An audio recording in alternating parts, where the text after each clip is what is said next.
Intended for listeners who are blind, have low vision, or another print disability that makes reading, holding a book, or turning a page difficult or impossible. The content is copyrighted by the respective publishers. For more information, please visit us on the web at nfradioreading.org. Your Niagara Frontier radio reading service now presents a reading of articles and features from the Buffalo News for Sunday, May 24th. Your reader for the first hour will be Edwin J. Vieira, and for the second hour, your reader will be Ron Bickelman. First, a look at the upcoming forecast. Rather cloudy and warmer today with a couple of showers and a high of 70 degrees. Partly cloudy tonight with a couple more showers and a low of 59. Starting off the week with Memorial Day on Monday, to be pleasant with intervals of clouds and sunshine and a high of 74. Back into the work week on Tuesday with more sunshine on the way and a high of 77 and a low of 60. The clouds and rain return on Wednesday with a passing shower or two, a high of 76 and a low of 56. Thursday, more sun. It'll be pleasant weather with a high of 70 and a low of 50. Times of clouds and sun on Friday with a high of 67 and a low of 51. And going into the weekend, it'll be mostly sunny with a high of 69 and a low of 48. And now, here's our first story. Frustrated council scrambles to finalize budget amendments. Members work to cut Ryan's planned 25.8% tax increase in Buffalo. In the final weeks leading up to the deadline for the Common Council to submit its amendments to Mayor Sean Ryan's proposed budget, signs of a strained relationship between the executive and legislative bodies have spilled into public view. In recent council and committee meetings, members have accused the administration of being slow to produce crucial information and of presenting misleading information affecting budget decisions. And now in the final days, council members are scrambling to nail down amendments and achieve a single objective: reducing Ryan's 25.8% increase to the tax levy while still delivering essential services. Members uniformly balked at the increase after initially being told the administration estimates had the necessary increase at 15%. But Ryan has said the increase is necessary to dig the city out of a structural deficit topping $100 million, while also making up for years of disinvestment and stagnant revenues under previous administrations. And the budget increases spending by only 2% over projections for actual spending, according to Ryan administration officials who expect the city to close the fiscal year having spent $671 million, far exceeding the $622 million budget approved last year. The council's central staff email distributed a news release calling a Friday afternoon news conference where members were to announce the amendments to Ryan's plan, but shortly after noon, the event was postponed. It is clear additional time is needed to continue these discussions and build consensus around a final path forward, said a statement issued later Friday. Council members will continue working throughout the weekend to identify solutions that lessen the tax burden on residents while protecting the essential city services our constituents rely on and deserve. But there are some potential cuts. While council members have offered few details on specific lines they plan to cut, reduce, or move through amendments, several have pointed to general areas under consideration. North District Councilmember Joseph Gollenbach has pushed for large-scale cuts since the significant tax levy increase became public. He, like all of his colleagues, has said that the proposed tax increase is too much for many residents to absorb all at once, especially in his district, which has some of the city's poorest zip codes. In an interview with the Buffalo News late last week, he said he and his colleagues had identified around $44 million in items that could be cut, though he acknowledged that the amount would likely be far less when the final budget amendments are presented.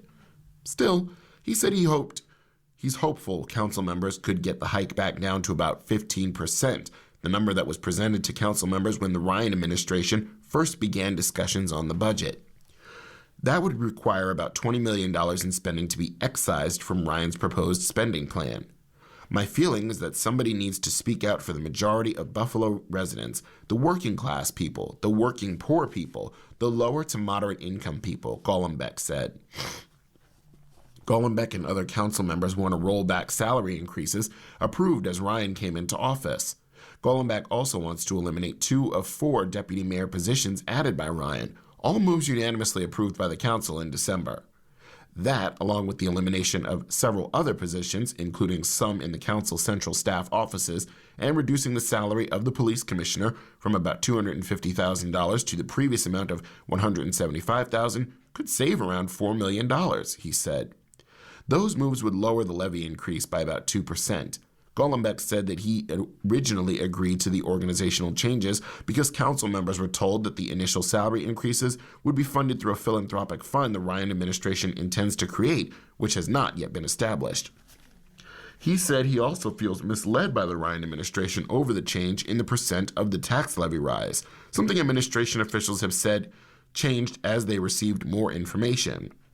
In an interview last week with Lovejoy District Councilmember Brian Bowman, he said he agrees the salary increases for top employees while taxpayers are facing such significant increases in their taxes and fees sends the wrong message. Ryan, through a spokesperson, declined to be interviewed for this article, saying he would not publicly comment until he had a chance to review the amendments. But administration officials have repeatedly pointed out every council member agreed to the personnel changes and that the reorganization saves the city money through the elimination of other positions. Calculations for the administration provided to the Buffalo News show that the moves will save the city more than $253,000 annually going forward. Council members have said they are also considering cuts for capital expenses that could be pushed into the capital budget. They said this could push tens of millions of dollars into the capital budget in order to bring down the levy. Speaking on background, a Ryan administration official said the total capital expenses in the budget total about $8 million. Administration officials have said the capital expenses were put into the budget in order to expedite purchases on critical equipment the city lacks because of disinvestment from previous administrations. And City Comptroller Barbara Miller-Williams issued a news release Friday saying some of the things she is seeing listed by council members in news reports as expenses that should be pushed into the capital budget should be funded in the operational budget, something she's recommended for years, despite being ignored again by previous administrations. But the tensions are rising. Council Majority Leader Leah Halton Pope expressed disappointment during a committee meeting last week that no one from Human Resources or other related departments had submitted requested documents detailing vacant positions throughout city government, nor had anyone showed up to explain the numbers, part of a pattern of frustration that's been evident in recent meetings. Commissioner of Administration and Finance Jessica Brown said she was there to represent the administration, but only to listen to the discussion.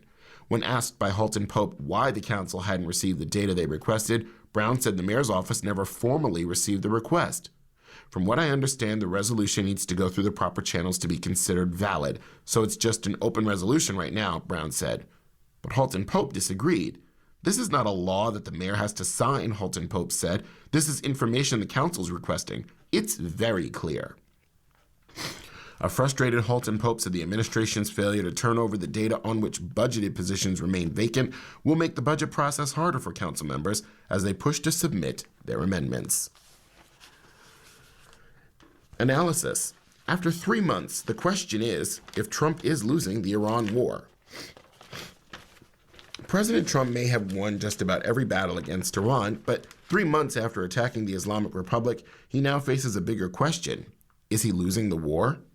With Iran's grip on the Strait of Hormuz, its resistance to nuclear concessions, and its theocratic government largely still intact, doubts are growing that Trump can translate the U.S. military's tactical successes into an outcome he can frame convincingly as a geopolitical win. His repeated claims of complete victory ring hollow, some analysts say, as the two sides teeter between uncertain diplomacy and his on-again, off-again threats to resume strikes, which would be sure to draw Iranian retaliation throughout the region. Trump is now at risk of seeing the U.S. and its Gulf Arab allies emerge from the conflict worse off, while Iran, though battered militarily and economically, could end up with greater leverage, having shown it can throttle 1/5 of the world's oil and gas supplies. Some experts leave open the possibility Trump might still find a way to save face out of the negotiations if they don't break in his favor. But others predict a grim post-war outlook for Trump. We're 3 months in, and it's designed to be a short-term romp for Trump, and it's turning into a long-term strategic failure, said Aaron David Miller, a former Middle East negotiator for Republican and Democratic administrations. For Trump, that matters, especially given his famous sensitivity to being perceived as a loser. In the Iran crisis, he finds himself commander-in-chief of the world's mightiest military, pitted against a second-tier power, seemingly convinced he had the upper hand. And this predicament could make Trump, who has yet to define a clear endgame, more likely to resist any compromise that looks like a retreat from his maximalist positions, or a repetition of the 2015 Obama-era nuclear deal with Iran that he scrapped in his first term, analysts say. White House spokeswoman Olivia Wales said, "The U.S. has met or surpassed all our military objectives in Operation Epic Fury. President Trump holds all the cards and wisely is keeping all options on the table." But there's pressure and frustration. Trump campaigned for a second term promising no unnecessary military interventions, but has brought the U.S. into an entanglement that could do lasting damage to his foreign policy record and credibility abroad. The continuing standoff comes as he faces domestic pressure over high U.S. gasoline prices and low approval ratings after he embarked on the unpopular war ahead of November's midterms. His Republican Party is struggling to maintain control of Congress. As a result, more than 6 weeks into a ceasefire, some analysts believe Trump faces a stark choice: to accept a potentially flawed deal as an off-ramp, or escalate militarily and risk an even longer crisis. Among his options, if diplomacy collapses, they say, would be to launch a round of sharp but limited strikes, frame it as a final victory, and move on. Another possibility, analysts say, is that Trump could attempt to shift focus to Cuba, as he suggested, in hopes of changing the subject and trying to score a potentially easier win. If so, he might end up misjudging the challenges posed by Havana, much as some Trump aides privately acknowledge he mistakenly thought the Iran operation would resemble the January 3rd raid that captured Venezuelan President Nicolas Maduro and led to his replacement. Even so, Trump is not without his defenders. Alexander Gray, a former senior advisor in Trump's first term and now chief executive officer of American Global Strategies Consultancy, rejected the notion that the president's Iran campaign was on the ropes. He said that the heavy blow to Iranian military capabilities was in itself a strategic success, that the war has drawn Gulf states closer to the U.S. and away from China, and that the fate of Iran's nuclear program will still be determined. There are signs, however, of Trump's frustration with his inability to control the narrative. He's torn into his critics and accused the news media of, quote, treason. The conflict has lasted twice the maximum 6-week time frame Trump laid out when he joined with Israel in starting the war on February 28th. Since then, though his MAGA political base has stood by him in the war, cracks have appeared in his once almost unanimous backing from Republican lawmakers. At the outset, waves of airstrikes quickly degraded Iran's ballistic missile stockpile, sank much of its navy, and killed many top leaders. But Tehran responded by blocking the strait, which sent energy prices soaring and attacking Israel and Gulf neighbors. Trump then ordered a blockade of Iran's ports, but that has also failed to bend Tehran to his will. Iran's leaders have matched Trump's triumphalist claims with their own propaganda, depicting his campaign as a, quote, crushing defeat, though it is as clear Iranian officials have overstated their own military powers. But the shifting goals remain unachieved. Trump has said his objectives in going to war were to close off Iran's path to a nuclear weapon and its ability to threaten the region and U.S. interests and make it easier for Iranians to overthrow their rulers. But there's no sign his often shifting goals have been achieved, and many analysts say it's unlikely they ever will. Jonathan Panikoff, a former deputy national intelligence officer for the Middle East, said that while Iran has taken devastating hits, its rulers consider it a success simply to have survived the U.S. assault and learned how much control they can exert over Gulf shipping. What they discovered is they can exercise that leverage and with few consequences for them, said Panikoff, now at the Atlantic Council think tank, adding that Iran appeared more confident it could tolerate economic pain than Trump and outlast him. Trump's main stated war aim, Iran's denuclearization, and also remains unfulfilled, and Tehran has shown little willingness to significantly rein in its program. A stockpile of highly enriched uranium is believed to remain buried following U.S. and Israeli airstrikes last June and could be recovered and further processed to bomb grade. Iran says it wants the U.S. to recognize its right to enrich uranium for what it says are peaceful purposes. Further complicating matters, Iran's supreme leader has issued a directive that the country's nuclear weapons-grade uranium can't be sent abroad, two senior Iranian officials told Reuters. Some analysts have suggested that the war could make Iran more, not less likely, to ramp up efforts to develop a nuclear weapon to shield itself like nuclear-armed North Korea. Another of Trump's declared goals, forcing Iran to halt support for armed proxy groups, also remains unmet. When adding to Trump's challenges, he is now dealing with new Iranian leaders considered even more hardline than their slain predecessors.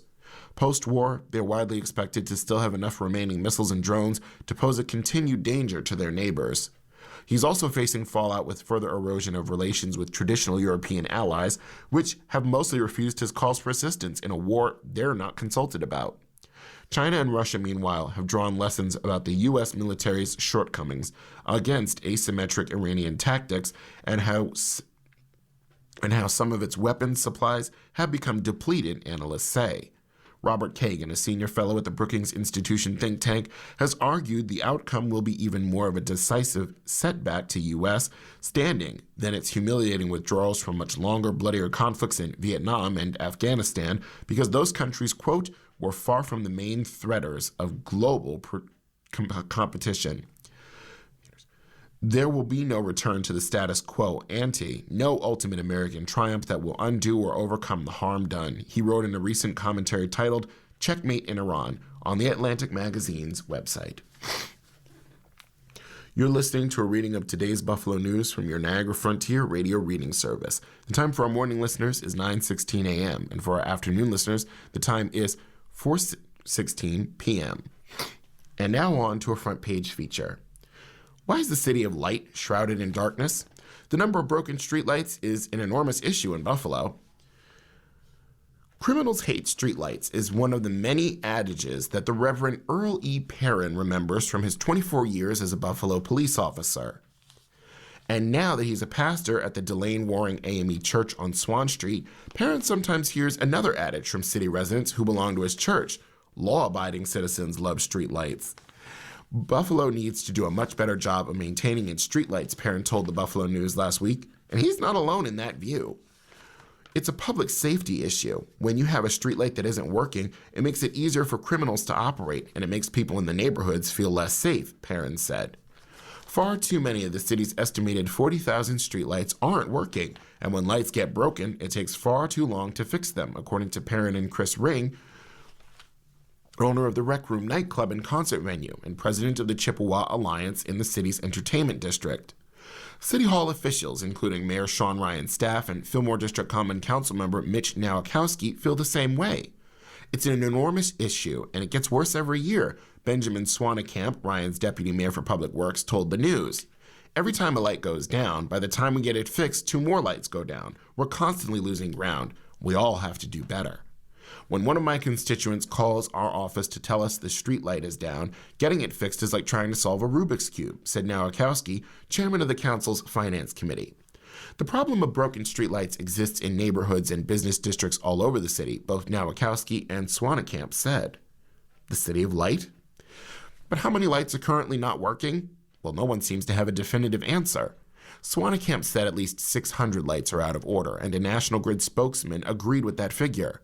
Alfred T. Coppola, a former council member who has been studying the issue for decades, puts the number at 1,700. Nolan R. Skipper, Public Works Commissioner, recently told the council about 1,100 streetlights out of 40,000 aren't working. All over the city, you'll see orange construction cones in spots where there used to be streetlights, said Coppola, age 85, who lives on Delaware Avenue. I have 3 of them within 100 yards of my house, including one right next to my driveway. I find this to be very ironic in a city which was once known all over the world as the City of Light. In front of his North Buffalo home, Coppola has a huge, colorful mural celebrating Buffalo as the City of Light and remembering the Pan American Exposition of 1901. I love this city and its history. I want us to be known as the City of Light again, Coppola said. We need to fix this mess with our streetlights.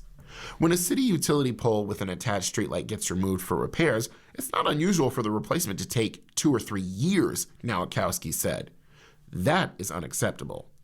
One thing that makes solving the problem more complicated, according to city officials, is the long-standing relationship between the Public Works Department and National Grid, the gigantic utility company. According to city officials, the working arrangement between the city and National Grid's predecessor company dates back nearly a century, to 1929. In the years 2022 to 2025, the city paid National Grid about $42 million in costs related to streetlights, Deputy Comptroller Delano Dowell Sr. said. The large majority of the city's streetlights, that is, the lights themselves and the necessary wiring, are owned and maintained by National Grid, Swanekamp said. He added most streetlight parts are also owned and maintained, but by Public Works. So, when a neighborhood streetlight is knocked over by a car and needs to be replaced, residents have to wait for National Grid and Public Works to fix it, Nowakowski said. Adding to the problem is the fact that it often takes a year or more for the city to obtain a new pole, Skipper said. And because the city does not have the workforce to install the poles, Skipper said a private contractor has to be hired to do the work. The cost of replacing a streetlight pole, at least $6,000, and sometimes a lot more, Swanekamp said. I would like to know, in what smoke-filled room did our city government long ago come up with this system for doing things? Nowakowski said. And now on to world news. U.S. and Iran say there is progress on talks to end the war. Iran and the United States and mediator Pakistan all said on Saturday progress has been made in talks on ending almost 3 months of war. Iran said it was focused on finalizing a memorandum of understanding after its top officials met Asim Munir, the army chief of Pakistan. The Pakistani army said that negotiations had resulted in encouraging progress towards a final understanding. An MOU is being fine-tuned, said a Pakistani security official who was briefed on Munir's visit. Sources have told Reuters the proposed framework would unfold in 3 stages: formally ending the war, resolving the crisis in the Strait of Hormuz, and launching a 30-day window for negotiations on a broader agreement which can be extended. President Trump said he would discuss the latest Iran draft agreement with advisors and might make a decision on Sunday on whether to resume attacks on Iran, Axios reported, citing an interview with Trump. Either we reach a good deal or I'll blow them to 1,000 hells, Axios quoted him as saying. Phone meeting planned. Trump, whose ratings have been hit hard by the war's impact on energy prices for U.S. consumers, said on Friday he would not attend his son's wedding this weekend, citing Iran among the reasons he planned to stay in Washington. An Arab official told Reuters that Trump would hold a phone call on Saturday with leaders from Saudi Arabia, Qatar, the UAE, Egypt, Turkey, and Pakistan. Pakistan's mediation push aims to narrow differences between Iran and the U.S. after weeks of war that have left the vital Hormuz waterway closed to most shipping despite a nervous ceasefire upending global energy markets. Secretary of State Marco Rubio repeated Trump's demands. Iran can never have a nuclear weapon. The straits need to be open without tolls, and they need to turn over their enriched uranium. Rubio, who's visiting India, said some progress had been made and work was continuing. Even as I speak to you now, there's some work being done. There's a chance that, whether it's later today, tomorrow, in a couple of days, we may have something to say, Rubio said in New Delhi.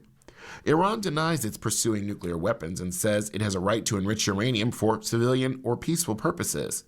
It has demanded supervision of the strait, an end to the U.S. blockade on its ports, and the lifting of sanctions on Iranian oil. Iranian Foreign Ministry spokesperson Esmail Baghai said the trend this week has been towards a reduction in disputes, but there are still issues that need to be discussed through mediators. We have to wait and see where the situation ends in the next 3 or 4 days. Pakistan's Army Chief Munir left Tehran on Saturday after talks with Iran's top negotiator, Mohammad Bakir Qualbaf, and Foreign Minister Abbas Arkashi. Baghai said the issue of the U.S. blockade on Iran's shipping was important, but that its priority was ending the threat to new U.S. attacks and the ongoing conflict in Lebanon, where Iran-allied Hezbollah militants are fighting Israeli troops who moved into the south. Qualbaf said Iran would pursue its legitimate rights both on the battlefield and through diplomacy, but added that it could not trust a party that has no honesty at all, an allegation Iran has made several times before. He said Iran's armed forces had rebuilt their capabilities during the ceasefire and that if the U.S. foolishly restarts the war, the consequences would be more forceful and bitter than at the start of the conflict. Despite weeks of conflict, Iran has preserved its stockpile of near weapons-grade enriched uranium, as well as missile, drone, and proxy capabilities. Zelensky, associate membership to the EU unfair to Ukraine. Ukrainian President Volodymyr Zelensky said in a letter to European Union leaders that a German proposal to grant Ukraine so-called associate membership in the EU was unfair because it would leave Kiev without a voice inside the bloc. German Chancellor Friedrich Merz suggested earlier last week allowing Ukraine to participate in EU meetings and institutions without a vote as an interim step toward full membership of the bloc, which he said could help facilitate a deal to end the war, the 4-year-old war triggered by Russia's invasion. In a response, Zelensky said in a letter sent late on Friday, reviewed by Reuters, that Ukraine was pressing ahead quickly with the reforms needed for full EU membership, while also acting as a bulwark against Russian aggression for the whole of the 27-nation bloc. "We're defending Europe fully, not partially, and not with half measures," said the 48-year-old leader, accusing Russia of trying to destroy European unity and destabilize parts of the continent. It would be unfair for Ukraine to be present in the European Union but remain voiceless. The letter was addressed to European Council President Antonio Costa, European Commission President Ursula von der Leyen, and Cypriot President Nikos Christodoulis, who holds the rotating chair of the EU Council.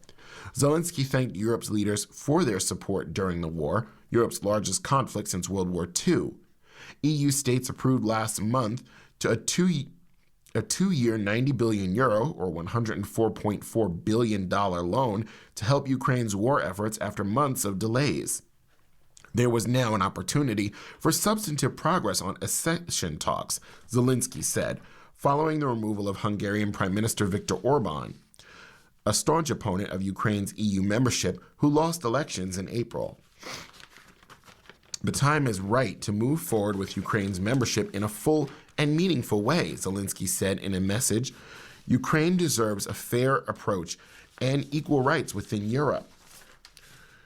A clear route into the EU could help Zelensky to sell any peace settlement to Ukrainians, particularly if, as widely expected, a settlement does not hand Ukraine control of all of its territory or membership of the NATO military alliance, analysts say.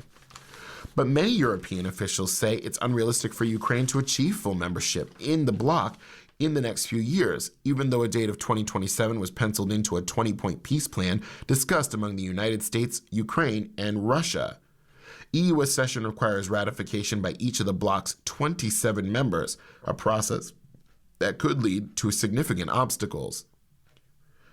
Merz's proposal was billed as an attempt to find a middle way between a quick accession and Ukraine's current status as a candidate country at the start of the process. Ukraine hopes to open negotiations on 6 areas for European Union accession known as clusters within 2 months. A German government spokesman said Berlin was aligned with Zelensky in wanting to start those negotiations as soon as possible and saw itself as paving the way to EU membership for Kiev. "Germany is and will remain Ukraine's most important supporter," the spokesman said, adding that Merz's proposal was meant to launch a frank discussion. "The focus is on pragmatic, intermediate steps toward full membership. Full membership remains the goal." Zelensky said in his letter that despite the pressure of war, Ukraine was making good progress on the reforms required to meet EU democratic and economic standards. "We fully understand that European integration does not happen overnight," he said, "but previous rounds of enlargement have already shown very clearly that countries can be given time to integrate without limiting their rights inside the EU. Merz had said in a letter to EU officials reported by Reuters on Thursday he would discuss his idea of associate membership for Ukraine with fellow European leaders and suggested the creation of a task force to finalize the details. The proposal included a political commitment to apply the bloc's mutual assistance and defense clause to Ukraine, as well as allowing Ukraine a non-voting associate commissioner of the European Commission and non-voting representatives at the European Parliament and gradual access to the EU budget. Some diplomats in Brussels reacted with caution to Merz's proposal, noting that the status of associate member does not exist and could require changes to EU treaties. Others question whether such an approach was needed after Hungary's veto on the process was lifted and suggested it was better to focus on advancing negotiations toward full membership, but some diplomats said the German proposal could be seen simply as an effort to speed up Ukraine's progress. You're listening to a reading of the Buffalo News from today's Buffalo News on your Niagara Frontier radio reading service. The time for our morning listeners is 9:29 a.m., and for our afternoon listeners, the time is 4:29 p.m. And now on to a national story. Military sapped ahead of potential China conflict. A top Pentagon official's remarks that the U.S. has halted arms sales to Taiwan to ensure sufficient munitions for the Iran war are the latest sign the conflict has sapped American military readiness, including for a potential confrontation with China. We're doing a pause in order to make sure we have the munitions we need for Epic Fury, acting U.S. Navy Secretary Hung Kao told U.S. lawmakers on Thursday, referring to the U.S. campaign in the Middle East. The comments underscore the toll the war of choice in Iran has taken on U.S. inventories. This month, China's Xi Jinping warned President Trump that misunderstandings over Taiwan could lead to U.S.-China clashes. Throughout the nearly 3-month war, the U.S. has burned through an astonishing amount of munitions, lost dozens of aircraft and drones, and suffered damage to hard-to-replace radars and regional bases. It's also led to extended deployments for costly U.S. warships. Keeping ships at sea longer than planned can have cascading effects that limit future deployments for years, according to a person familiar with the matter. The sheer volume of bombs, missiles, and air defense interceptors used in the war, at least 13,629 munitions by mid-May, according to one Pentagon official, has drained the U.S. arsenal, caused a political headache at home, and highlighted the cost of taking on even a comparatively weak conventional military. It suggests the U.S. might need to rethink how to approach a near-peer competitor like China. The high tempo of U.S. operations and high rates of munitions fired mean the U.S. is stretched thin and mortgaging future readiness to deal with the issues of today, said Bloomberg Economics defense lead Becca Wasser. That could render the United States to be less prepared to contend with future challenges, including China. At least 24 U.S. warships have been involved in the conflict so far, with the Navy now orchestrating a full blockade of Iranian ports. U.S. Navy ships operate on a complex 3-year schedule of deployment, training, and maintenance called the Optimized Fleet Response Plan. It limits ship deployments to 7 months and allows for periods of non-deployed readiness when they can surge into action. Yet, the USS Gerald Ford aircraft carrier was dispatched to the Middle East after being sent to the Caribbean to help pressure Venezuela. And during its 326-day deployment, the $13.2 billion vessel suffered an extensive fire in its laundry area and had to leave the fight for repairs at a Greek port. Between this and the operations in South America, you've got a certain ratio of operational time to maintenance time that has to be maintained, said Tom Shugart, a former U.S. Navy submarine captain, now at the Center for a New American Security. I would never say to not fight a war because of your maintenance schedule, but that bill's going to be paid at some point. The lack of shipyard space and trained workers means there's also limited flexibility to navigate extended deployments or other setbacks, said according to the person familiar with the matter, who asked not to be identified because of the sensitivity of the issue. The Navy doesn't publish its maintenance and deployment schedules. The Pentagon didn't immediately respond to a request for comment. The effect on stockpiles of long-distance strike weapons is even more stark. The U.S. used about 1,100 of Lockheed Martin Corp's JASSM-ER cruise missiles and about 900 RTX Corp Tomahawks, said a person familiar with the arms stockpiles.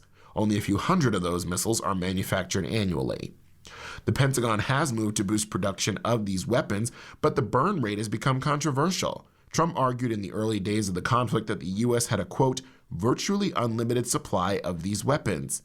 Air defense interceptors, which proved crucial against Iranian drone attacks in the Gulf, present an even thornier bottleneck with thousands of valuable Patriot PAC-3 missiles fired and fewer than 700 produced each year. Defense Secretary Pete Hegseth has dismissed the issue when questioned by lawmakers. The munitions issue has been foolishly and unhelpfully overstated, he said this month. We know exactly what we have. We have plenty of what we need. But bringing weapons stocks back to pre-war levels will cost at least $8 billion and take years at current production rates, according to Pentagon procurement data. Wartime losses of MQ-9 Reaper drones have also estimated to nearly $1 billion alone. Right now, the U.S. military is unlikely to have the number of munitions and platforms to fight China the way it has always talked about fighting China, said Greg Malandrino, a former Navy officer and senior fellow at the Center for Strategic and Budgetary Assessments. The U.S. could still make a Taiwan invasion incredibly challenging for the Chinese, he added, but would not be able to fight for long. Since taking power in 2012, China's Xi has directed a sweeping military modernization that included a dramatic expansion of the country's military capabilities. There are no signs China's plans to invade Taiwan anytime soon. Xi has signaled a preference for using pressure to control the island and has stepped up his isolation of Taiwanese President Lai Ching-te on the world stage. For the U.S., the conflict in Iran is, quote, bad for readiness for a protracted war that is more than, say, a week, said Peter Layton, a former Royal Australian Air Force officer and a visiting fellow at the Griffith Asia Institute. Between those strains and China's pressure on Taiwan, he added, that's a bad place to be. Trump defends compensation fund and attacks Republican defectors. For much of President Trump's second term, Republican senators have largely stayed in line, wary of the consequences of defying a president with a history of targeting those who cross him. But this past week, that dynamic noticeably shifted. Senate Republicans blocked two of Trump's legislative priorities, angered by the push to create a $1.8 billion federal fund to compensate people who claim to have been politically persecuted, including rioters who assaulted the Capitol on January 6, 2021. The revolt forced the Republican leaders to pull a planned vote on a legislation to fund the president's immigration crackdown and security features for the president's White House ballroom project. In response, the president defended the fund and lashed out at his critics.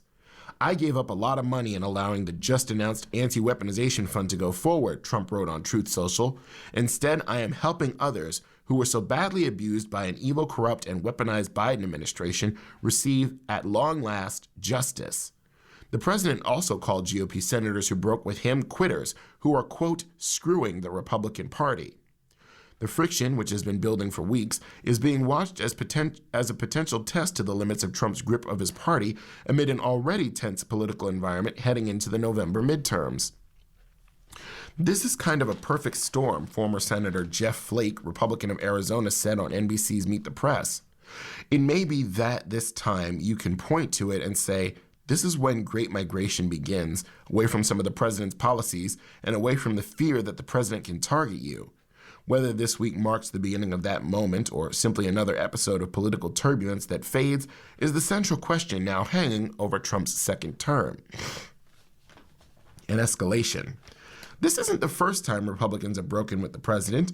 In November, Congress overwhelmingly voted to force the Justice Department to release the Jeffrey Epstein files, an effort Trump unsuccessfully tried to thwart for months.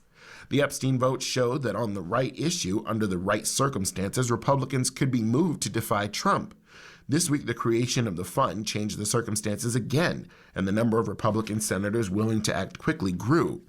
This moment comes after months of rising costs during the war in Iran, efforts by the president to oust members of his own party, and now a set of proposals that are proving hard to defend in an election year.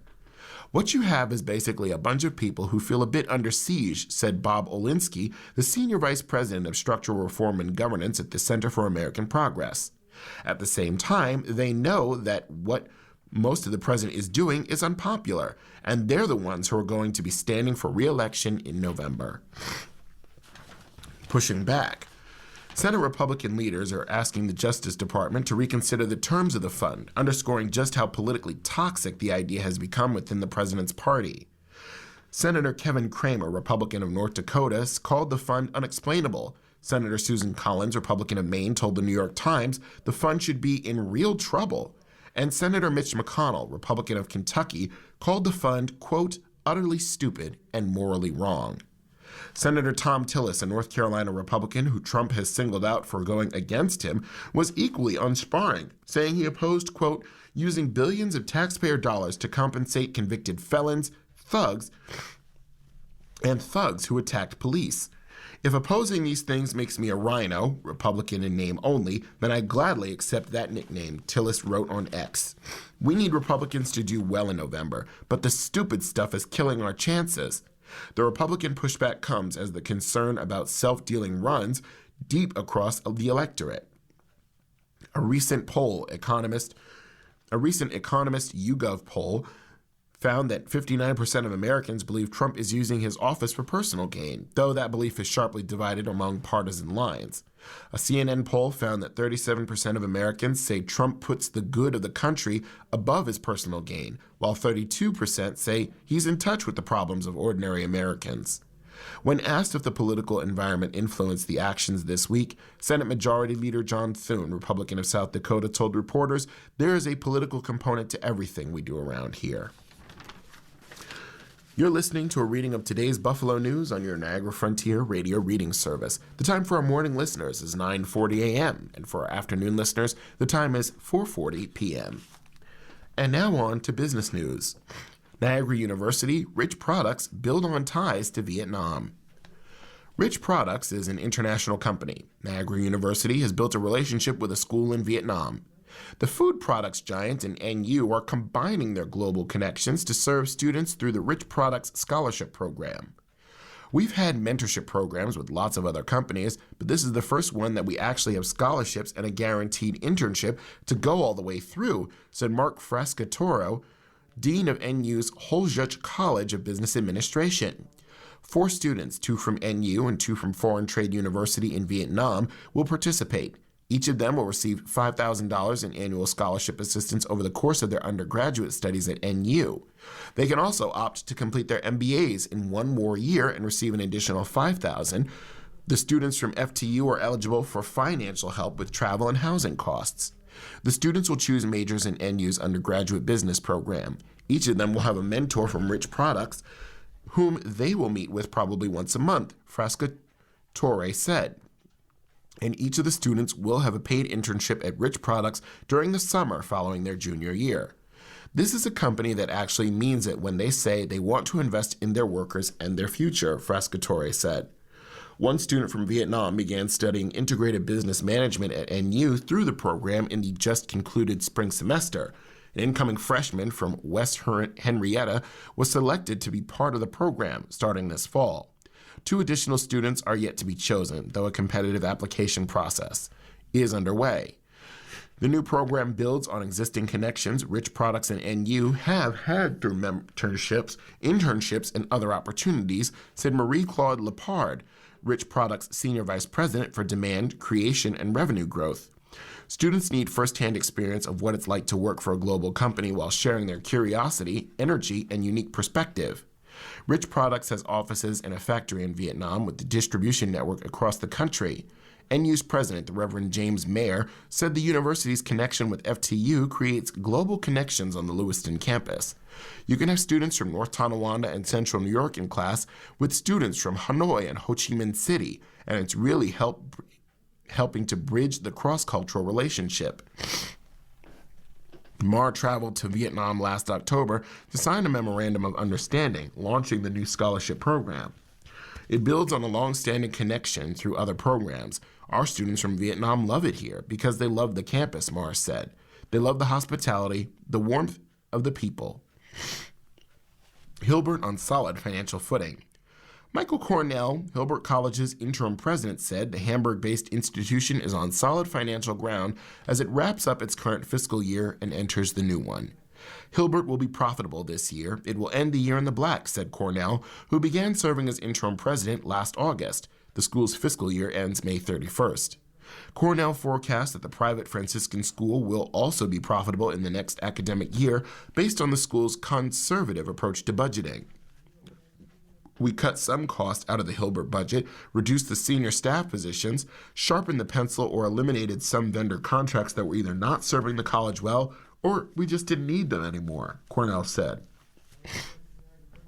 Hilbert reduced some positions through separation agreements, but didn't do layoffs, he said. We have a footprint now we can live with and grow from, because the other reality of it is we need to grow, Cornell said. Hilbert expects to have about 900 students on campus next academic year.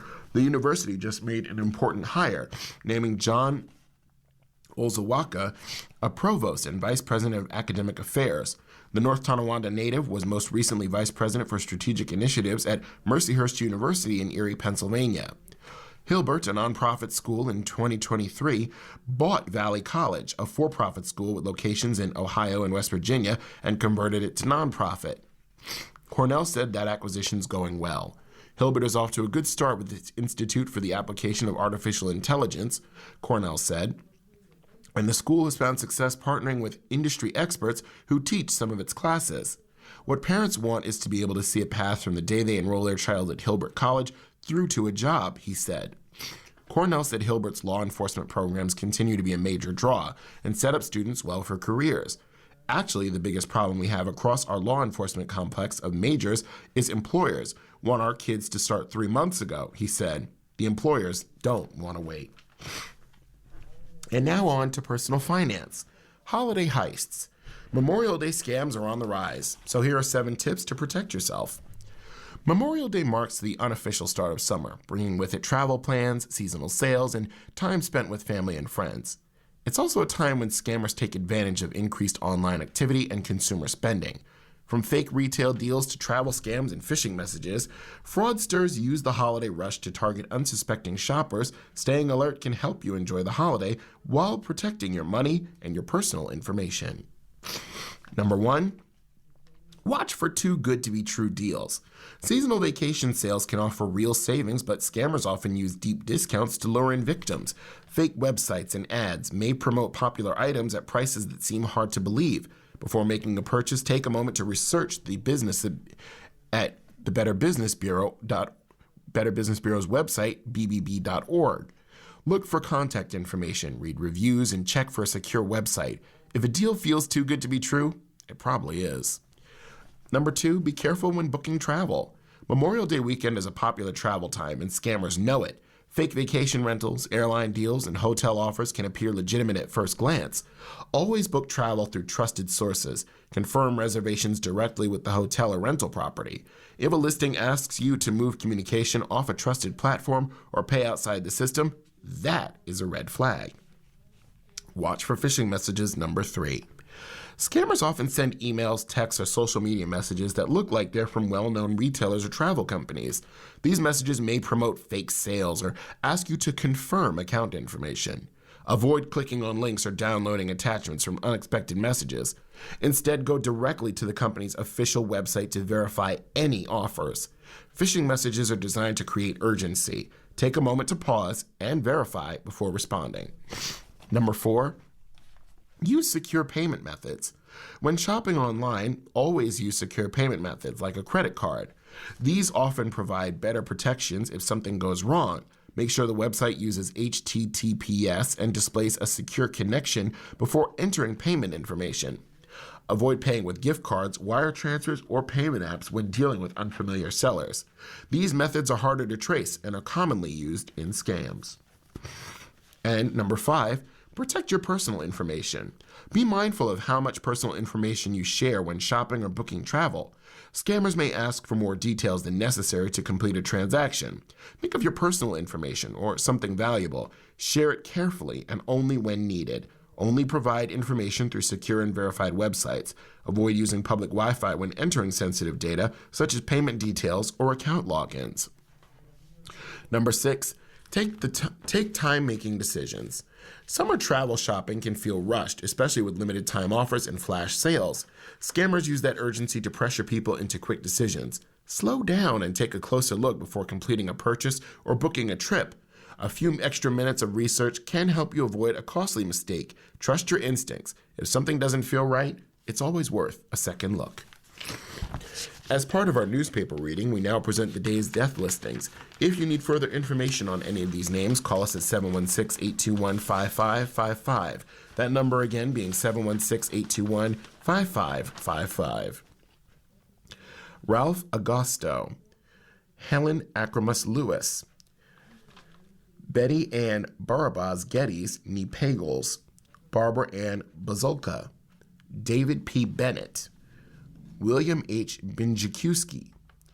Gretchen Brophy. Brian Brothman. Casimir R. Bujeko. Linda L. Carpenter ni Littlefield. Emily J. Zhikowski ni Fifigrowitz. Bet de Cesar. John Joseph Jack Domster. John T. Dooley Evans. Sharon Fletcher Laffey. Rita Gallagher ni Brown. Sue S. Gardner. Leo R. Grabenstatter. Kirk A. Herring. Deborah Janus. Mona Kablan Bogar. Paula C. Carney ni Munich. Lauren Duane Dino Kindred. Donald J. Crowling. Robert J. Lane. Grace Marie Lipsinski. Lynn C. Lowry. Cheryl L. Lukish ni Ors. Frank Maroli. Richard L. Moffett. Frank M. Moser. Mary M. Nowalski ni Kazamis. Diane L. Neal. Alan Nichter. Henry Nowak. Shirley A. O'Brien ni Weishopt. Rosemary Parzamiso Page. Robert J. Pichowiak. Cheryl D. Prescott ni Logan. Betty J. Quaintance ni Gleason. Audrey B. Rubino ni Mockney. Robert Richard Samrock. Daniel K. Smith. Jason M. Sorden. Dana Eller Tillou. Cheryl R. Varble ni Loudenslager. Kathleen A. Vitigliano. Paul J. Yovine. Francis A. Zagorski ni Scoville. Franklin J. Zengi. Christina F. M. Zarichua. If you need further information on any of these names, please call us at 716-821-5555. Again, that number is 716-821-5555. And now, on to Royal Stars from Georgia Nichols. Here are the horoscopes. Happy birthday for Sunday, May 24th, 2026. You're curious. You convey ideas verbally and in writing in an inspirational way. Enjoy socializing and being with loved ones this year. Your creativity, zest, and desire for life are at a pinnacle. The stars show the kind of day you'll have, with 5 being dynamic, 4 being positive, 3 being average, 2 being so-so, and 1 is just difficult. For Aries, you're having a 3-star day. Work-related travel might be on the menu for some. Others will enjoy working with groups. Tonight, new news? Taurus is having a 4-star day. It's a playful, fun-loving day. Accept invitations to parties, enjoy sports events, and fun activities with kids. Or you might just want to relax. Tonight, money ideas. Gemini, you're having a 3-star day. This is the perfect Sunday to relax at home. However, many of you might have family and friends over as well. Tonight, you're strong. Cancer, this is a 4-star day. It's a feel-good day. You will enjoy being with old friends. You might want to share gossip or talk about books and new ideas. Tonight, solitude. For Leo, a 3-star day. Money's on your mind today. How you might boost your income? Perhaps you can look for a better paying job, or you can see a way to make some money on the side. Tonight, friendships. For Virgo, you're having a 4-star day. Today, you're concerned for the welfare of others. You will help someone if they need it. Some of you might speak up to a parent or a boss. Tonight, you're attractive. For Libra, a 3-star day. You might meet someone today who can show you a great deal about yourself, but in a positive way. Well, we all like to hear this, don't we? Tonight, explore. For Scorpio, a 4-star day. This is a great day for a group activity. Working together makes you feel that a group effort benefits everyone. Tonight, shared property. Sagittarius, it's a 3-star day. People notice you today, which is good because they'll see you're friendly, open-minded, and genuinely concerned for the welfare of others. Tonight, cooperate. For Capricorn, a 4-star day. Do something to expand your world. It doesn't have to be a huge thing. It has to be something that makes you feel you're ready, eager for life. Tonight, work. Aquarius, a 3-star day. This is an excellent day to discuss how to divide or share something like an inheritance. Tonight, socialize. And lastly, for Pisces, enjoy talking to people today, especially partners, spouses, and close friends. Tonight, rest. And for today in history, on May 24th, in 1844, Samuel Morse sent a message, "What hath God wrought?" from Washington, D.C. to a train station in Baltimore using Morse code to demonstrate his electric telegraph system. In 1856, abolitionists John Brown and others killed 5 pro-slavery settlers in the Potawatomi Massacre in Kansas Territory. In 1883, the Brooklyn Bridge, the first steel suspension bridge and the largest suspension bridge at the time, was open to the public. In 1962, in the Mercury Atlas 7 mission, astronaut Scott Carpenter guided the spacecraft Aurora 7 through 3 orbits of Earth. In 1976, regular supersonic flights began between Washington, D.C. and Europe via the Concorde. In 1994, sentences of 240 years in prison were handed down to Mohammed Salama, Ndal Ayad, Mohammed Abu Halma, and Ahmad Ajaj, who had been convicted in the 1993 World Trade Center bombing. In 2000, Israeli forces withdrew from southern Lebanon territory Israel had occupied for 18 years, and which eventually became known as the Security Zone. In 2002, the United States and Russia signed the Moscow Treaty, in which they agreed to limit their strategic nuclear warheads to between 1,700 and 2,200. And lastly, in 2022, a mass shooting carried out by 18-year-old Salvador Ramos at Robb Elementary School in Uvalde, Texas, killed 19 children and 2 teachers. And now, a quick look at the political notebook. One moment. Or further business news. Oh, my bad. You're listening to a reading of articles from the Buffalo News for Sunday, May 24th on your Niagara Frontier radio reading service. We'll return for more readings after this short break. Reader for the first hour has been Edwin J. Vieira. Stick around for Ron Bickelman in the second hour. Thanks for listening. Tomorrow is Memorial Day, so the offices of the Niagara Frontier radio reading service will be closed in honor of that holiday. Our programming will be a little different. Here's a quick blurb of what we have. At 9 o'clock tomorrow is a special presentation to show off what we do on one of our podcast feeds. We'll be playing the Sunday Democrat and Chronicle. Following that, at 10 o'clock, we'll be rebroadcasting our new program, the Jamestown Post-Journal, which, if you listened yesterday at 6 o'clock, you heard, but it will be airing tomorrow at 10 as well. At noon, inside the USA Today, we'll be playing History Magazine from our friends at Mind's Eye in Illinois. At 1 o'clock, we'll also be playing Military Times from our friends at Mind's Eye in Illinois. At 4 o'clock, we'll be doing a special presentation introducing you to the wonderful, weird world of comic books with our friends at Comic Storian on YouTube. It usually airs at 9 o'clock on Wednesdays, but we're going to be playing a special presentation. It's a story called Spider-Man Life Story. It was a 6-issue miniseries that Marvel did a while back in honor of its 60th anniversary. At 5 o'clock, we're playing Popular Mechanics.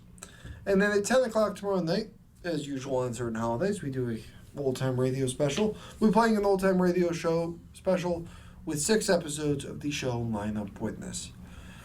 Stay with us for these readings and more throughout the day today. And tomorrow we'll be back in the office with the Buffalo News at 9 o'clock on Tuesday. But stay with us for all these readings. If you have any comments, suggestions, or questions, please let us know. Thank you.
continue now with our reading of articles from today's Buffalo News. Your reader is Ron Bickelman. Local job market is holding steady, at least for now. Employers standing pat, while little hiring or firing this spring. Neither war nor rising gasoline prices are knocking the Buffalo-Niagara job market for a loop, at least not yet. While the region lost another 400 jobs during April, its third monthly loss in the first 4 months of 2026, the decline was modest in scope at a time when a new wave of uncertainty was cascading through the economy. In short, Buffalo-Niagara employers are pretty much standing pat this spring. They are not hiring much, but they are doing a lot of firing. They're not doing a lot of firing either. They're riding things out, and that is in line with the low hire, low fire job market that economists say has taken hold across the country. It's promising that we haven't seen the job losses in the face of these economic headwinds, said Julie Anna Gobluski, a Canisius University economist. What it means to the Buffalo-Niagara job market continues to slowly climb out of the deep hole carved out by the COVID-19 lockout, a hole that was much deeper than the one the rest of the country tumbled into. So while the rest of the country has pulled itself out of the hole and has grown by 5% beyond that, the Buffalo-Niagara region still is more than 8,000 jobs short of its break-even point. That is 8,000 fewer paychecks than the region had 6 years ago, and that is a lot of spending power that the region hasn't recovered. Though the region continues to close a gap, hiring is up by 1,000 jobs over the past year. The pace is painfully slow considering how far behind our recovery has been. We're making steady progress, said Timothy Glass, the state labor department's regional economist in Buffalo. The April jobs report is the first major economic indicator that sheds some light on how the Buffalo-Niagara businesses reacted to the start of the Iran war and the early stages of the spike in energy prices, which have pushed the cost of a gallon of gasoline $4.60 here, according to AAA. The relative stability in the April numbers indicates that businesses didn't do much in the war's early days. The jobs report based on the data collected in mid-April and didn't make any quick moves as energy prices started to climb. And that's good. I think that's promising, Gobluski said. I think that's also consistent with what we're seeing with consumer behavior. While consumers are continuing to spend, perhaps aided by federal income tax refunds that are averaging about $350 higher than a year ago. For the moment, the job market is holding up. The region's March unemployment rate is 4.2%, which is slightly better than the national average of 4.3% after adjusting for seasonal factors. The local jobless rate has steadily been inching higher over the past 3 years, but so has the U.S. rate. That, in and of itself, is unusual because the jobless rate typically drops slowly during expansions, but rises swiftly during recessions, according to economists for the Federal Reserve Bank of St. Louis. That puts the Buffalo-Niagara region and the nation as a whole in an unusual pattern where the job market is in the midst of an extended period of stability. Another positive sign is that a number of workers filing for unemployment benefits for the first time has dropped sharply over the past 3 weeks, helping to reverse a mid-April spike in claims. The jobless claims are worth watching because they're a timely indicator of how many workers are being laid off across the state. The number of workers looking for jobs and the number of openings has been in pretty close balance since the beginning of the year, a sign that the job market is neither hot nor cold, according to the state labor data. At the same time, though, the number of workers quitting their jobs, often a sign that they think they can find another one pretty easily, has been trending lower since the fall. That's potentially a sign that the workers are feeling a little more wary about the prospects in today's job market, so they are hanging on to the jobs they have, Glass said. But that may be changing in the coming weeks as some big job cuts were announced weeks ago before the effect across the region. FedEx is closing its Cheektowaga distribution center in June. McKesson is eliminating 78 jobs when it closes West Seneca warehouse after losing a key contract. Another 170 jobs are in jeopardy when the Bank of America closed its Elma office back in June. Armor IMAC is eliminating 199 jobs. through the shutdown of its Amherst facility, and Bush Industries is shutting down in Jamestown, shedding more than 230 jobs. With unemployment low, the region has been able to absorb the big job cuts that have happened in the new era, including 1,500 jobs eliminated in the Sumitomo Rubber USA in late 2024. The hope is that even with employers trying to hold the line on hiring, they still may want to take on trained workers, especially if their individual skills are in demand. We've been seeing hundreds of jobs open up, hundreds of jobs down, but overall pretty stable in terms of the number of jobs for an extended period, Gabluski said. State reaches deal to reform public unions Tier 6 pension. Albany. The state retirement system is about to get better for some public employees. State leaders have agreed to reform the Tier 6 pension system to allow earlier retirements for teachers, lower contributions from public employees, and to increase in the cap overtime calculated toward retirement benefits. The changes, which affect more than 780,000 public employees across the state, including 61,000 in Western New York, will be approved by lawmakers next week when they continue to vote on a $268 billion state budget negotiated by Governor Kathy Hochul, Assembly Speaker Carl Heastie, Democrat from the Bronx, and Senate Majority Leader Andreas Stewart Cousins, Democrat from Yonkers, according to a Hochul administration official with knowledge of the plan. The state's top public employees union had campaigned to fix Tier 6, which they said was far inferior on earlier tiers first enacted more than 50 years ago. Tier 6 covers public employees hired since April 1st, 2012, while reformers sought by labor had an estimated cost of $1.5 billion, including $249 million to the state.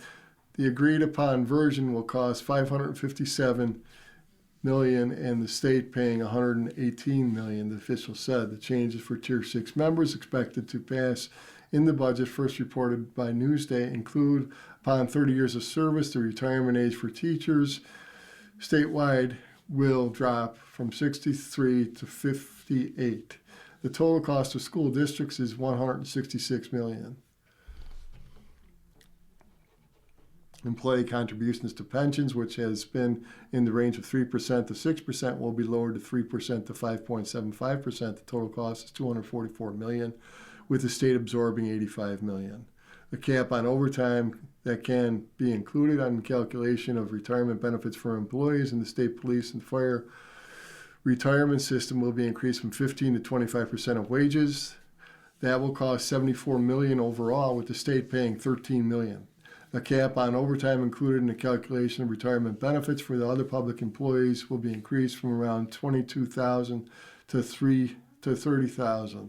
The top beneficiaries of the change will be identified as corrections officers and county sheriff's deputies. It will cost $72 million, with the state paying $20 million. If the union's pushing for increased benefits, included among others New York State United Teachers, New York State AFL-CIO, Civil Service Employees Association, Federal Employees Federation. They had argued that the problem with Tier 6 made employment in the state less desirable. The Tier 6 agreement is proof that when workers organize and stay united, change is possible, NYSUT President Melinda Pearson said in a statement. Pearson added, the victory belongs to every member who spoke out, rallied, lobbied, kept pressure on. Tier 1, the first and most generous tier, included public employees hired before July 1st, 1973. Subsequent retirement systems included Tier 2, 1973, Tier 3, 1976, Tier 4, 1983, Tier 5, 2010, and then Tier 6. The reforms, which came as Hochul and state lawmakers are up for re-election, did not give proponents of the changes everything they wanted. Employees still will have different possibilities depending on their hiring date. Tier 4 employees, for instance, can retire as early as 55 or at 62, regardless of the time employed. Tier 5 employees cannot retire before 62 without facing penalties. While Tier 4 employee contributions to pensions are capped at 3%, and then at 10 years, Tier 5 are pay 3% of their entire careers. Tier 6 employees prior to changes were to pay between 3 and 6% their entire careers. Ken Girardin, a fellow at the conservative Manhattan Institute and an outspoken critic of the Tier 6 reform, posted on X that New York was needlessly hiking public pensions retroactively by billions of dollars. He argued that it would drive up school property taxes, adding the public employee unions will still demand more. Book market. Hochul had earlier approved an adjustment to the Tier 6 plans to shorten the average time needed to determine an employee's pension from their highest earned 5 consecutive years to their highest earned 3 consecutive years. And Hochul had approved lowering the time to vest for Tier 6 members from 10 years to 5 years. Lawmakers are expected back at the state capitol on Tuesday. The budget was due April 1st. Continuing in local news, whatever happened to the state's review of $500,000 of Sweetheart OTB payouts? In July of 2024, the Democratic elected officials held a Friday afternoon news conference outside of Western Regional OTB Parlor in Cheektowaga to blast $500,000 in severance payments made to the outgoing president and CEO, Henry Wojtaszek, and 2 other departing OTB executives. The officials implored the OTB board to cancel the Sweetheart payments, but board members defended the payments as legal. 1 month later, then Assembly member Monica Wallace and then State Senator Sean Ryan urged the State Attorney General's Office and State Inspector General Office to investigate the propriety of the payouts. Now nearly 2 years have passed, and there's no indication the agency's ever investigated the payouts. Not the Attorney General, not the Inspector General, not the Comptroller's Office, which recently released an audit of Western New York's regional OTB that didn't address the $500,000 payments at all. It described that as obscene, and I think it merited some attention. Erie County Controller Kevin Hardwick said of the payouts, certainly it's not what happened around here. Someone retires from the office with 25, 30 years of service. They bring them in for a cake party around lunch and wish them well, but we don't give them hundreds of thousands of dollars. However, as often happens with Western Regional OTB, the organization is the center of new controversies that have drawn considerable public and media scrutiny. Wojtaszek, for example, attempted to return as an OTB board member following his departure as CEO, but the Niagara County board seat is considered vacant because Wojtaszek hasn't received his gaming license. He hasn't cast a vote since his appointment in September. I certainly think I've contributed quite a bit, though I wasn't actually able to vote the last 8 months. I can tell you I was very effective in moving policy and informing people of some of the things we should do. Wojtaszek said this month before the Niagara County legislature. As a wrongful termination lawsuit filed last month by a former Batavia Towns bartender has exposed apparent divide between employees still tied to Wojtaszek, an influential Niagara County Republican, and those loyal to his successor, Byron Brown, the Democratic former Buffalo mayor. The tensions are playing out at a public corporation that manages off-track betting sites in Batavia Downs and its lucrative video gaming casino floor, hotel, and live harness racing, and distributes millions of dollars to municipalities in its 15 county region. Sweetheart payments. The OTB board has approved the payouts to the 3 executives in June 2024. Board Chair Dennis Bassett said at the time of the payouts were not retirement sweethearts. Weeks later, Wallace, a Lancaster Democrat, Ryan, a Buffalo Democrat, and Hardwick called a news conference to slam the payments. Wallace said they are likely violated the state Severance Pay Limitation Act, which limits severance for all at-will employees of New York public authorities to no more than 12 weeks' pay. Wojtaszek, for example, received $299,000, an equal amount to a year's salary. That's simply no way the board members can justify a $500,000 in sweetheart deals for the benefit of the public, Wallace said then. The packages should have been rescinded immediately. However, an outside lawyer for OTB, Terrence Collins, said the severance pay act didn't apply because OTB was organized. Savings Pay Act, OTB was organized under a different area of the state's consolidation law. Nevertheless, OTB will cooperate with an agency that wishes to review severance payments, Connor said. 1 month later, in August of 2024, Wallace and Ryan wrote to the state attorney general and inspectors general to urge to investigate the payments. Wallace lost a re-election bid and is now a state court of claims judge. Ryan is now a Buffalo mayor. A spokesperson, Ian Ott, told the Buffalo News that Ryan never received a response from either agency. Wojtaszek and Connors both said they never were contacted as part of the review. State Controller Thomas DiNapoli, in January 2025 meeting with Buffalo News reporters and editors, said his office would conduct an audit of OTB, but the audit would not address severance payments. In response, a spokesperson for the Inspector General pointed to department policy that the agency discloses the existence of investigations only if formal findings of wrongdoing are reached in its Their conclusion: the Attorney General office, for its part, did not review the payments. I viewed it as a waste of public funds and completely inappropriate, and I would have preferred that some sort of state review take place. Timothy Callahan, Erie County Deputy Controller, the state county's OTB board representative, and only board member to vote against the payouts. Said. You're listening to a reading of articles and features from today's Buffalo News on the Niagara Frontier Radio Reading Service. The time is 15 minutes after the hour. Continuing now in local news, Elizabeth Licata, Getting Beyond, Don't Touch That, the Birchfield Penny's Enlightened Path to Engagement. Some people will always feel excluded from the worlds of art museums and galleries. There are solid historic reasons for that. The art world really was exclusionary for centuries, up until the first museums were opened to the general public, starting mainly in the late 18th century in Europe. The enjoyment of fine art was mostly entirely limited to wealthy patrons. There was no public museum in America until 1844 opening of the Wadsworth Atheneum in Hartford, Connecticut. Those lofty days are long gone, but a breath of highfalutinism remains. Maybe it's the formal neoclassic architecture of many museums. Maybe it's the guards. Maybe it's the fact that visitors cannot touch the art, which is tough for some families with small kids who need to touch everything. Art museums have been working for decades to be more welcoming, more inclusive, more physically accessible, and more interactive. Great strides have been made, but some audiences still feel left out, including many who fall into the wide and varied category of neurodiversity. That includes autism, probably the most familiar invisible disability. Neurodivergent people, for whatever reason, experience and interact with the world around them in atypical ways. Lucky for them that Mary Marino Kozib, Director of Education at the Birchfield Penny Art Center, has their back. Lucky for Kozib, she has an army of docents who are willing to think outside the memorized art spiel to give their tours.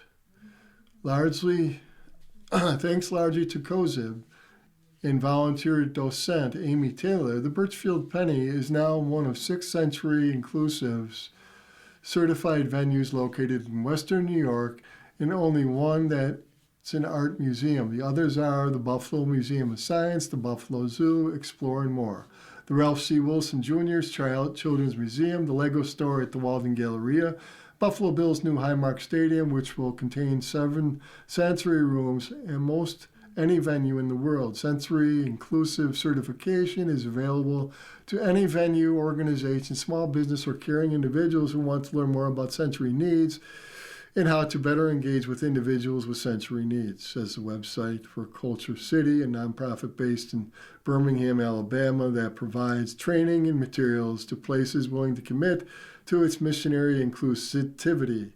Kozib was interested in expanding the BPAC sensory tools for people that needed different ways to relate to the museum's exhibitions. Ways went beyond limitations of typical exploratory tour. She turned to Taylor. I know how generations in giving Amy can be.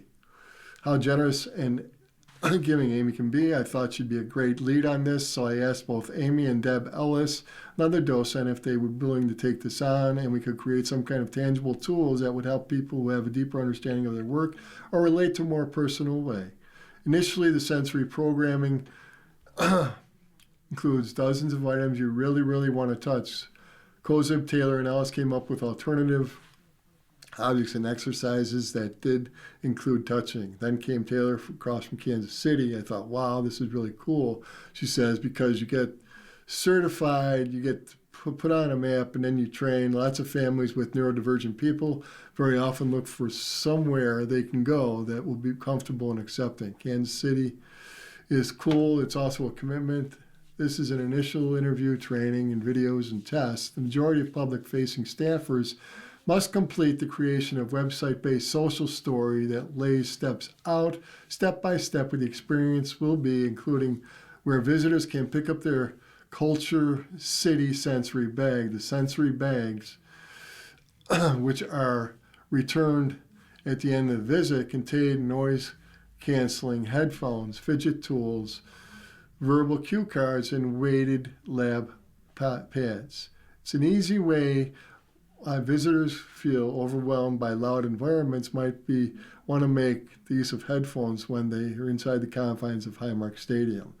Though it meant extra training for museum staff and docents, BPAC's journey to Culture City was by no means a departure. Kozub 77, who has been at the museum for 17 years, first developing as docent program, then tour manager, then director of education, has always focused on a type of docent training that's based on interactivity rather than memorized explanation of artwork. It's called visual thinking strategies and stresses back and forth interaction.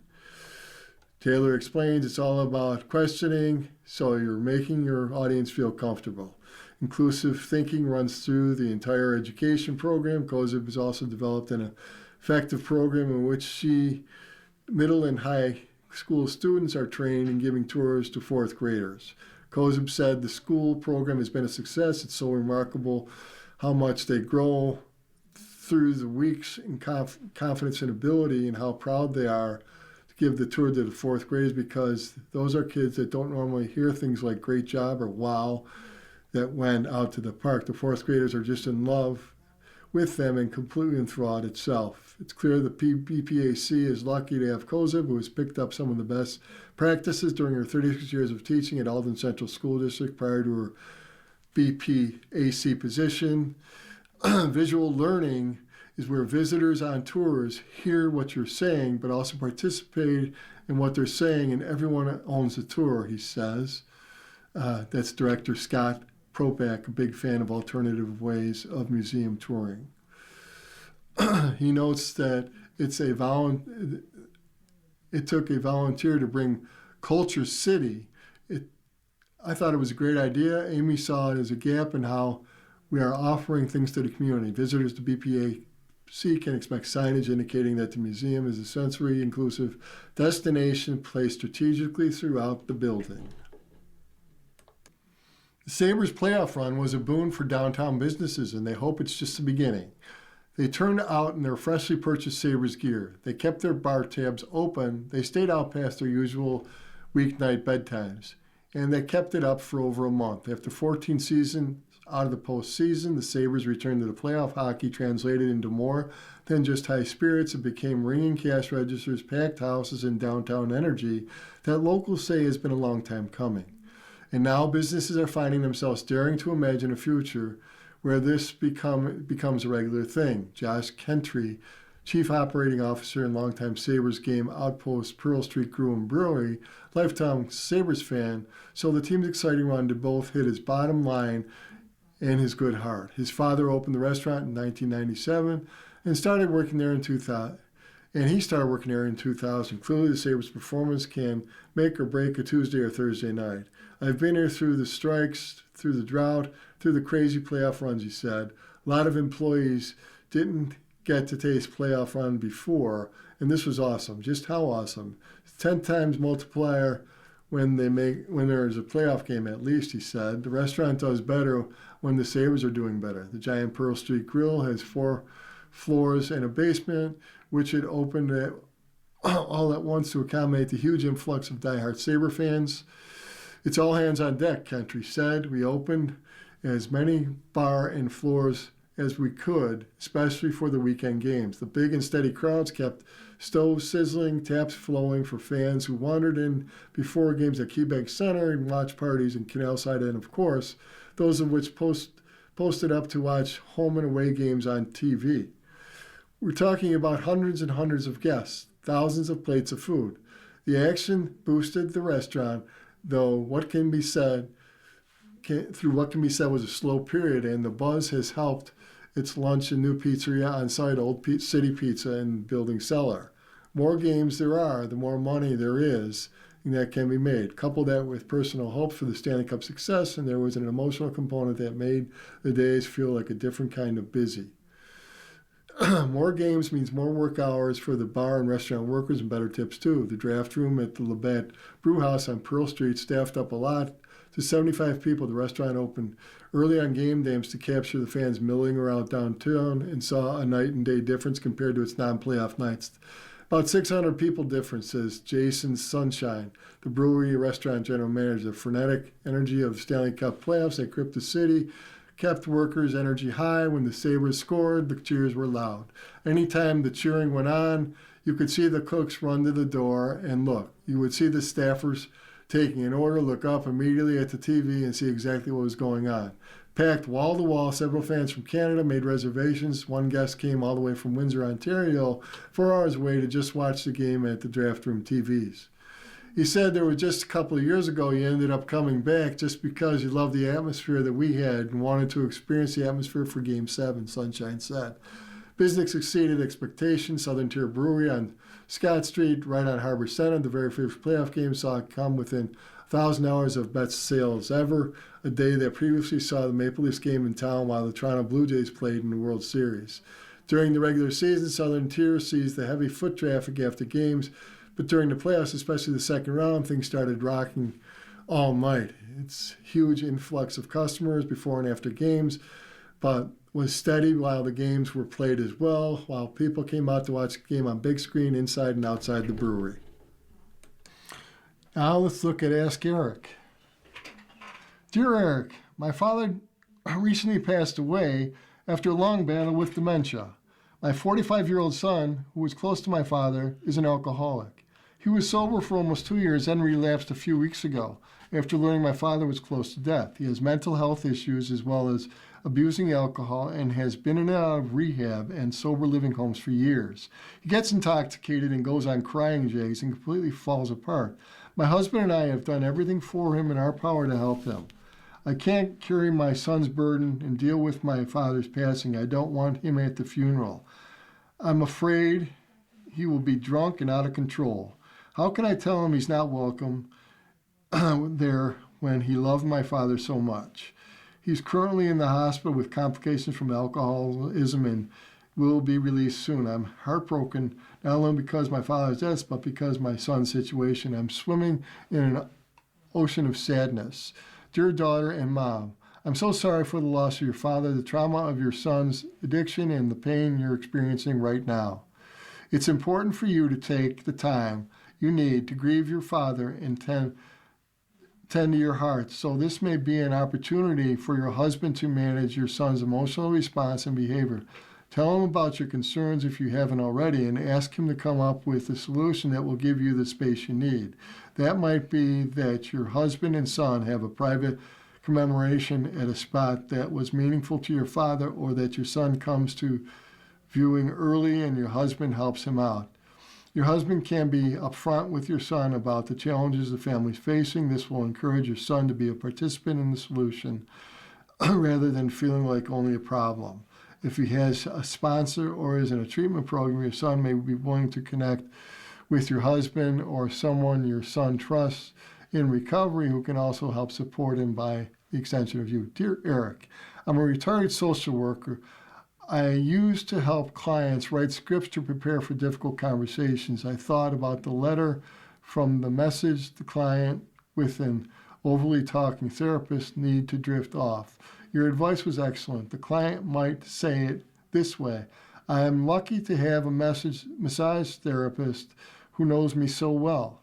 You're very good at what you do. I was thinking about how to maximize the benefit from my massages, and I'd like to try something new. I think it will help me relax even more deeply when I take, if we take a moment in the beginning to check out about a few aches, pains, and parts of the body that need special attention, and then be quiet and calm while I focus on the massage and try to relax my mind. Dear Massage, thank you for your kind words to me. They are very helpful for the helpful words for the letter writer. This is great, very clear script. Dear Eric, my sister visited, and that was a long road trip for retirees. So I am very, very appreciative of their effort to visit. But my younger sister talks entirely too much. My older sister and I exchange many silent looks to cope. Younger sister needs to have the last say about everything in the conversation. Furthermore, in her effort to be a good house guest, she took over my duties as hostess, including my refrigerator, pantry, cleanup, and store. She is tolerable in small doses. 3 days is more than I can tolerate. We talk about others who talk too much. And the hint goes over her head. What do? I would like to discuss it with her, but most likely will go south really quickly. Frazzled sister. A lot depends upon if your younger sister is planning to come back anytime soon. If she's not, which seems more likely given what you said about the length of the trip, I suggest letting it go. There were pros and cons to the visit, but it's over now, and you can enjoy your quieter house in peace. You're listening to a reading of articles and features from today's Buffalo News on Niagara Frontier Radio Reading Service. The time is 30 minutes after the hour. Bills rookie Elarms Orr, an arrow-up player. The first time Caleb Elarms Orr visited the University of California campus, he technically wasn't even stepping out on his own yet. Born August 29, 2003, Elarms Orr only had to wait about a month before he started going to classes. He was a Cal baby, his mother, Camilla Green, said. In her early 20s, Green was getting her master's degree, and the school was able to accommodate her newborn. Her classmates were thrilled. He went to school with me, like in that little pouch, Green told the Buffalo News. People would pass him around him and hold him. This was a small cohort, like 10 to 12 people, so we're like family. When Green graduated in 2004, she was named class student representative. It was a big moment for Green and baby Caleb.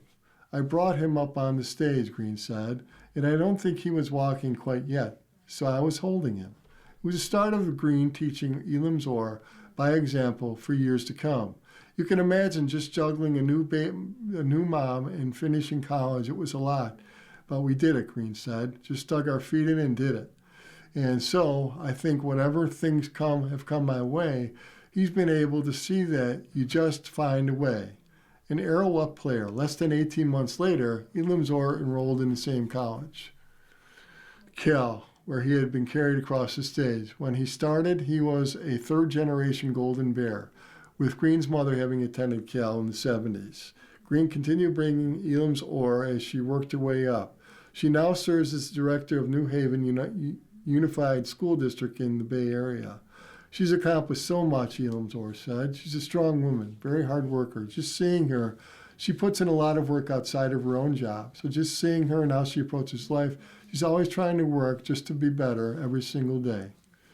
Elarms Orr was trying to be better and better.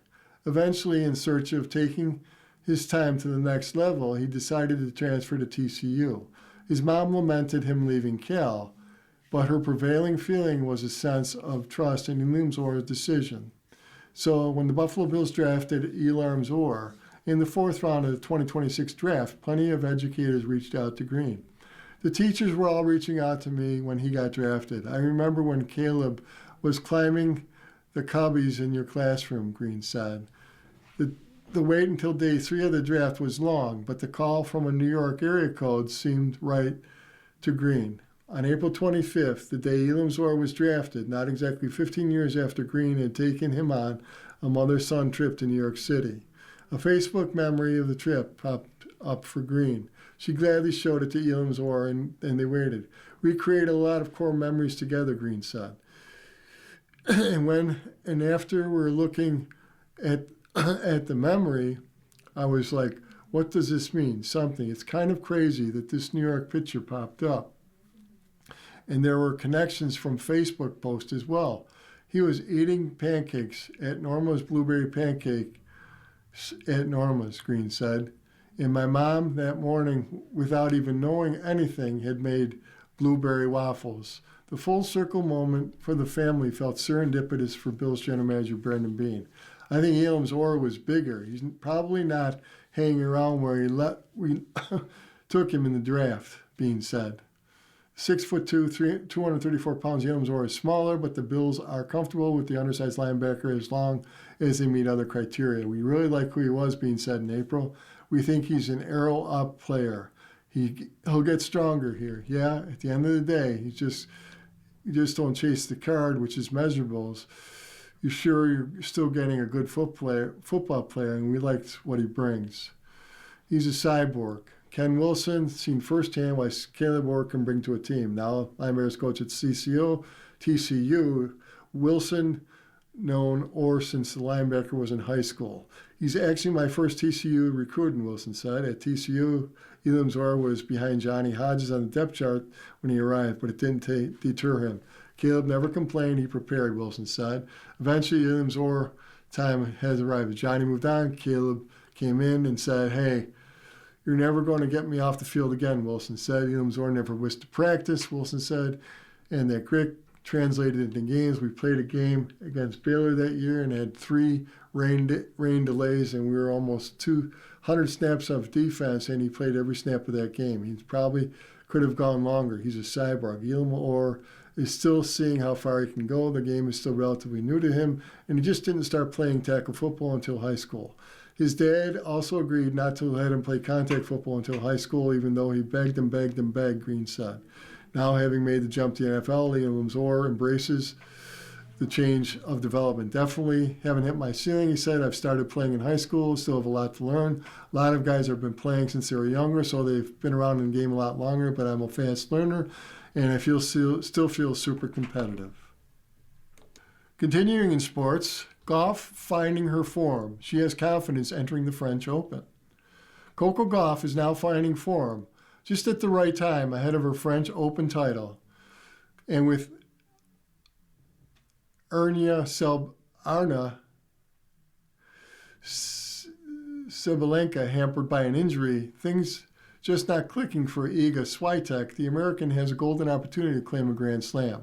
After dealing with illness in a 4th-round loss in Madrid, Gauff bounced back to reach the Italian Open, where she met and inspired Elena Svitolina. Despite leaving Rome without a trophy, the 22-year-old American took heart from her performance and said it would stand her in good stead when the French Open gets underway Sunday. It's definitely gave me confidence because I also played some players who have great clay court seasons and great seasons in general, Gauff told reporters. Overall, I feel like my game's getting better. I definitely think I'm going in the right direction. Sabalenka, who lost to Gauff in last year's Paris final, arrives under an injury cloud and after a world number of sustained hip and lower back issue that limited her movement during her 3rd-round defeat by Cristia in Rome. The 4-times major champion will be in danger if she can shake off her injuries, but questions remain over whether the 28-year-old Belarusian stands alongside Gauff and Swiatek in the sport's slowest surface. The type of tennis she plays, she hits the ball so aggressively, but it just always doesn't get the same effect on the surface, twice Paris runner-up Kim Clijsters said. She hasn't had great preparation, and the confidence matches that she had a few months ago. For me, Iga and Coco are definitely a bit more of a favorite.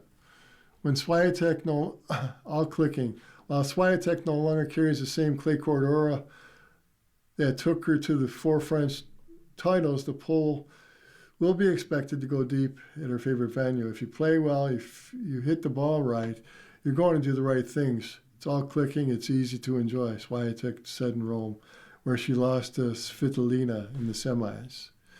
Beyond the top trio, big-hitting Stuttgart champion Elena Rybakina is eyeing a 3rd Grand Slam title following an Austrian Open triumph in January and Wimbledon success in 2022. Svitolina's triumph in the Italian capital has propelled the Ukrainian into contention, while compatriot Marta Kostyuk also enters the mix after winning in Rouen and then claiming her first WTA 1000 title in Madrid. Lena's champion and Madrid runner-up Maria Andreeva can also spring a surprise as the 19-year-old Russian continues to rise up the world rankings. Pegula seeks first Grand Slam title. Buffalo's Jessica Pegula, the number 5 ranked player in the world, is still chasing her maiden Grand Slam title. Pegula faced heartbreak close to the summit in the last 2 majors as she crashed out in the semis at the U.S. Open and Australian Open. The 32-year-old credited her evolved serve for improved form, telling the Circus Tennis Channel in March that she lifted her focus from pure speed to adding different spins and improving placement. The former U.S. finalist will hope her new technique will be more effective on the clay Roland Garros, where she reached the quarterfinals in 2022. Continuing now in sports, bench contributions helped Thunder top Spurs in the NBA. Jalen Williams sat on the floor and pumped his fist in celebration. His Oklahoma City Thunder teammate, Jared McClain, flexed over Williams, while the San Antonio Spurs' Luke Kornet walked away stunned. Kornet wasn't the only one shocked. Williams, McCain, and the Thunder bench were dominant once again as Oklahoma City beat the Spurs 123-108 on the road Friday to take a 2-1 lead in the Western Conference Finals. Those are huge momentum shifters, McClain said of the Williams 4-point play midway through the fourth quarter that put the Thunder up by 15. San Antonio scored the game's first 15 points and seemed poised to run away. However, Oklahoma City coach Mark Deneau quickly dipped into his reserves and they responded, with Alex Caruso, McCain, Case, and Wallace and Williams helping fuel a push that quickly settled things for the Thunder. Being able to weather a storm, we talk about it a lot, McCain said. Just being able to be calm, be poised about the situation, and give each other confidence, give each other energy, and know that we're throwing another punch and it's going to come back. Oklahoma City bench set a franchise record with 76 points, outscoring their San Antonio counterparts by 53. McCain, a trade deadline acquisition for Philadelphia, scored 24 points, making 8 of 11 from the inside the arc. Thunder star Shea Gilgeous-Alexander said McCain oozes confidence. He doesn't flinch, Danielle said of McClain. He jumped right on the train. He got playoff confidence, obviously. Playoff confidence that isn't always able to perform well or anything like that. It's being able to take your punches and keep throwing them, and he's certainly shown the capacity to do that. Williams scored 18, hitting 5 3-pointers. So far in the series, the Thunder's bench has outscored San Antonio's 183-64. The bench was key in a 20-8 Oklahoma City run that helped the Thunder pull within 3 by late in the first quarter. This wasn't sustainable how we started, Spurs coach Mitch Johnson said. I thought we played very fast, and I think that's something that tapered off as the game went along. Oklahoma City grabbed the lead for good with a 9-0 spree in the second quarter. Gilgeous-Alexander finished with a team-high 26 points, adding 12 assists and 2 turnovers. Gilgeous-Alexander didn't score until early in the second quarter, but he put up 12 in Oklahoma City's 37-point quarter. He was letting the game tell him what to do, Daniel said. I don't think he predetermines that stuff. It was kind of a muddy game at different points for us, and I thought we found some things to get him loose. So the rest of the team loose offensively, but it wasn't easy.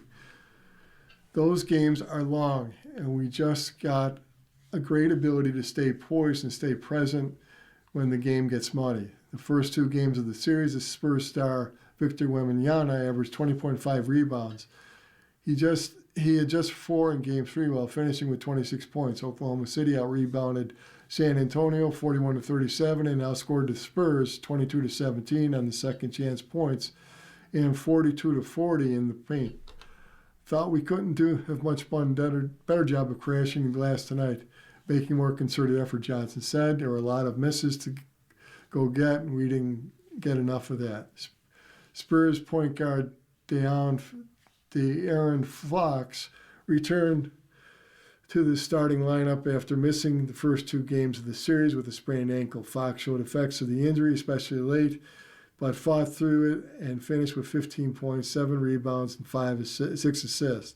San Antonio's Stephen Castle committed 20 turnovers over the first 2 games, but with Fox back, Castle had just 1 turnover in nearly 35 minutes. However, Castle made just 1 of 8 shots from the floor en route to 14 points. Wembanyama took the blame for the loss. I feel like I have trouble making my teammates better right now, Wembanyama said. I need to be more of a team player.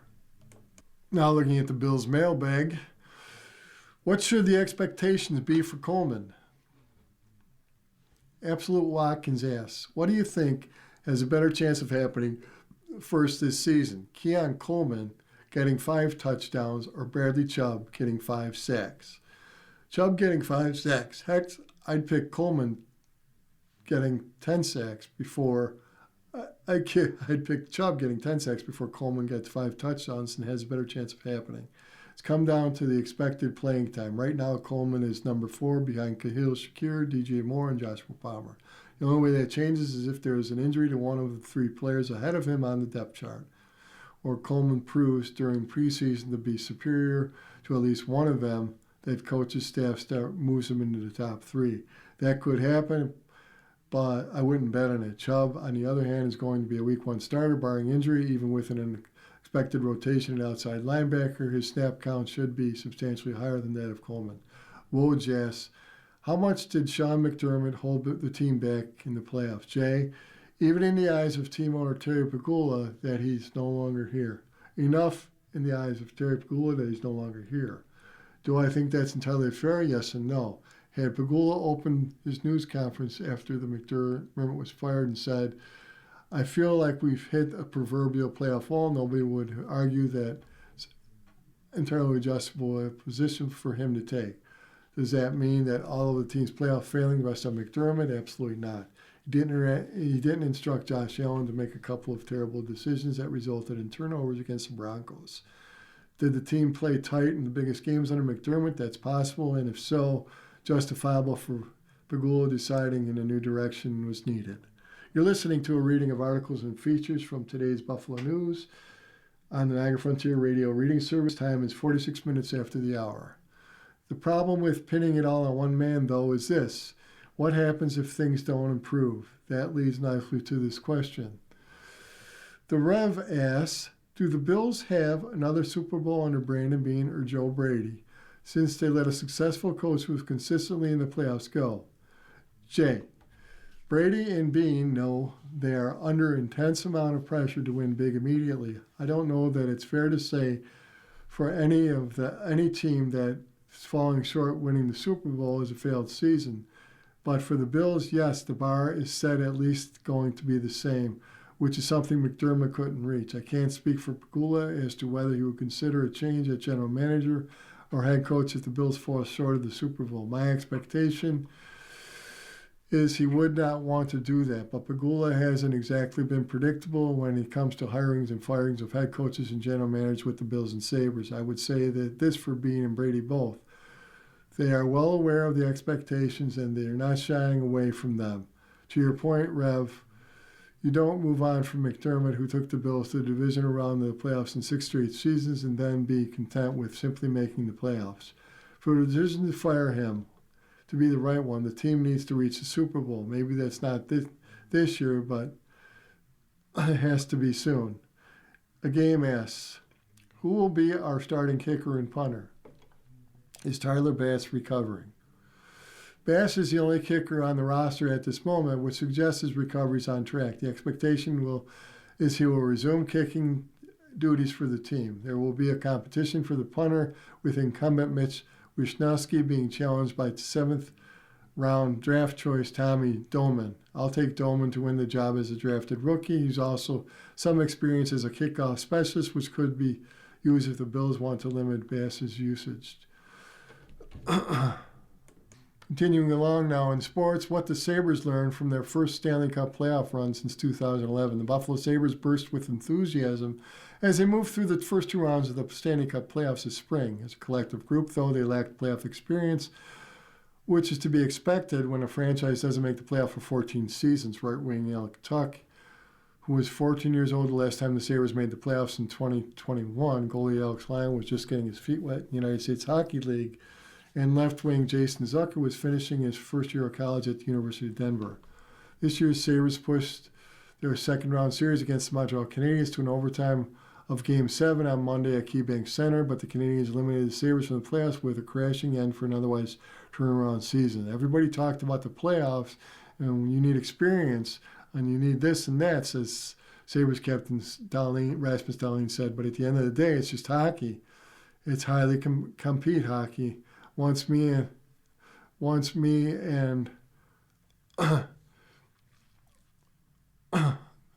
we realized that, we can win in the playoffs. We're just a legitimate team. We can do that damage in the league. We learned a lot of things. I'm still processing it, but we've grown. During their breakup days on Tuesday and Wednesday, several of the Sabres were asked, what did you learn? Dahlin, drafted number 1 by the Sabres in 2018, worked for nearly 8 years to finally get a taste of the playoffs and considered major strides the team took this season to become one of the 8 teams to advance. The second round exit initially left a sour taste in Dahlin's mouth. Sabres captain, though, considered the growth of his team throughout the season. That makes him optimistic for the future of Buffalo's playoffs to sustain standards for the next season. Playoff stats: 4 goals, 10 assists, plus 4, 14 block shots, 15 hits, 13 games. Like Dahlin said, it's a mindset. We got a sniff of it. Now we get to know how hard it is. We know how hard we have to train, how much we have to prepare for next year. Alex Tuch. Tuch scored 7 points in 6 games in the first round against the Bruins. He hoped to carry the scoring pace into the second round, but was held without a point in 7 games against the Canadiens. He dealt with frustration that came from lack of offensive consistency during the regular season. Longest stretch, Tuch went without scoring a point was 3 games. That happened only twice during the season. Playoff stats: 4 goals, 3 assists, 17 block shots, 37 hits, 13 games. What Tuch said, I think we proved we are contenders the way we were playing. We had a couple of come from behind wins. Week 1 in different fashions. We played 2 different completely style of teams. We beat 1 and took the 1 to 7 games, and I think he opened the eyes of a lot of teams around the league. We're legit.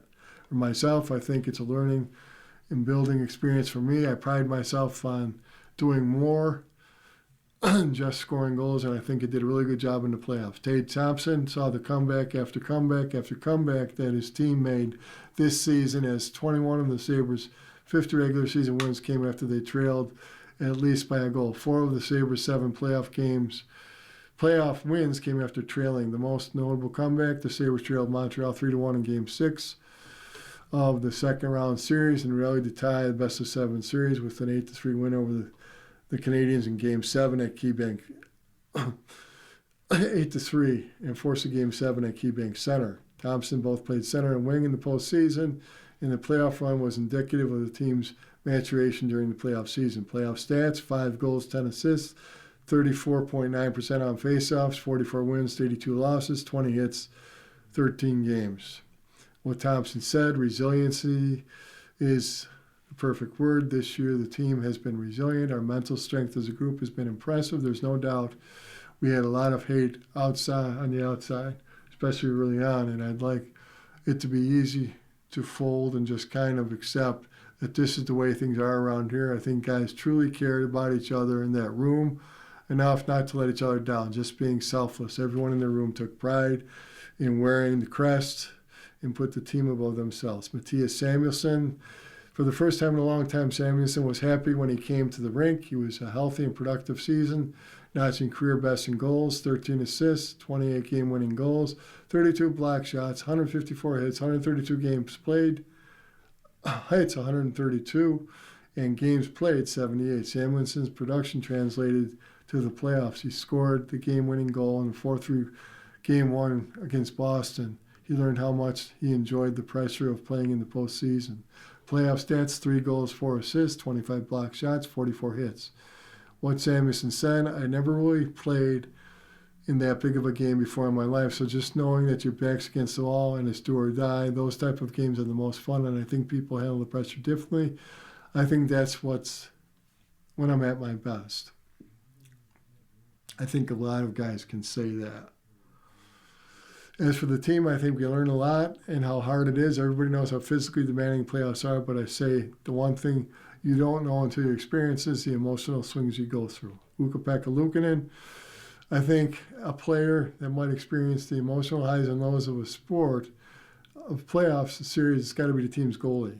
Both goalies are among the most resilient on the team. They have to be able to rebound from giving up a goal or being pulled. Luukkonen has gone through a gamut of emotions this season, from sustaining injuries to starting playoff games to rotating goal with Lyon, as he did in the final week of the regular season and in the playoff. Luukkonen started 5 playoff games, including a 3-2 overtime loss to Montreal in Game 7 and a playoff round series of the second series, and Lions started 8. Stats were 3-3, 8.76 goal percentage, 3.18 goals against in 6 games. What Lukin had said, you never know what it takes playing in the playoffs to get to the playoffs. You know what the level of type the game is going to be. You'll have to learn in the playoffs. Every detail, everything matters so much. There's some stuff maybe you can get away with during the regular season, but when the playoffs start, everything, every detail, every inch matters. It's just a little bit extra. Now let's look at the scoreboard. In the Stanley Cup playoffs, conference finals, best of 7 series, Eastern Conference, Montreal. Thursday's results, Montreal 6, Carolina 2. Results on Saturday were Carolina 3, Montreal 2. Series is tied, 1 game apiece. Series resumes in Montreal on Monday night. The Western Conference Final, Friday results. Vegas beat Colorado 3-1. Vegas leads the series 2-0. Colorado is at Las Vegas at 8 p.m. Sunday night.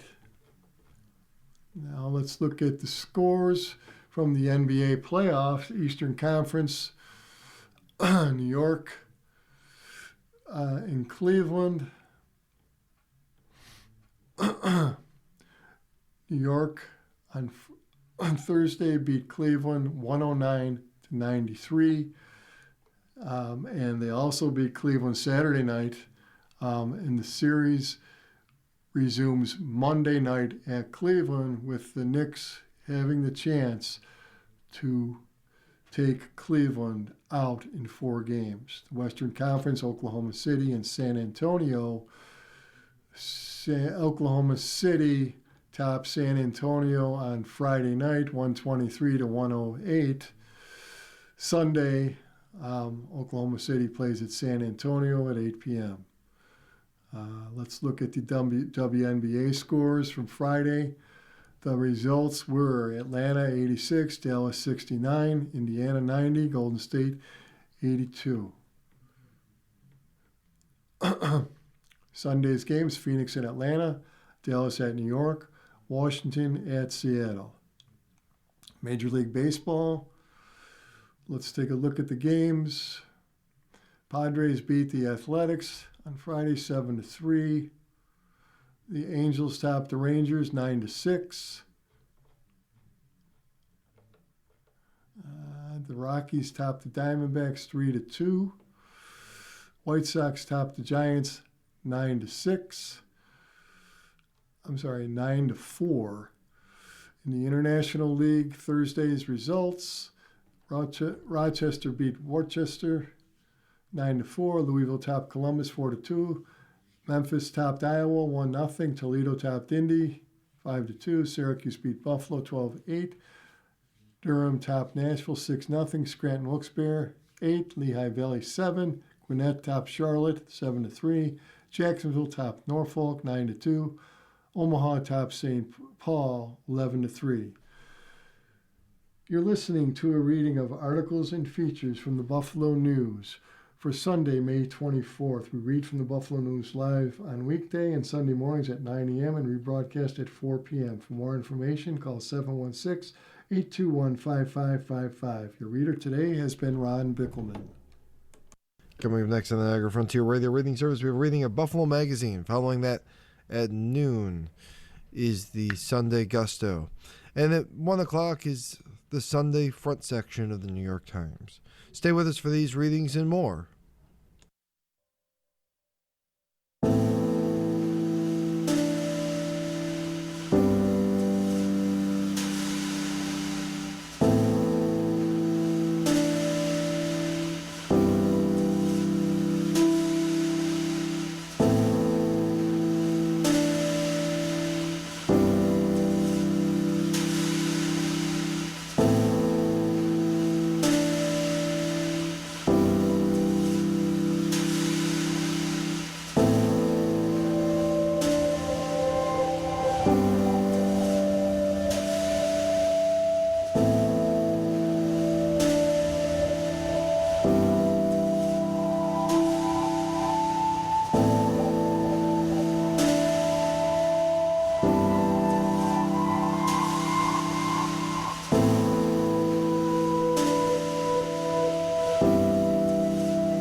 The following program is intended for listeners who are blind, have low vision, or have another print disability.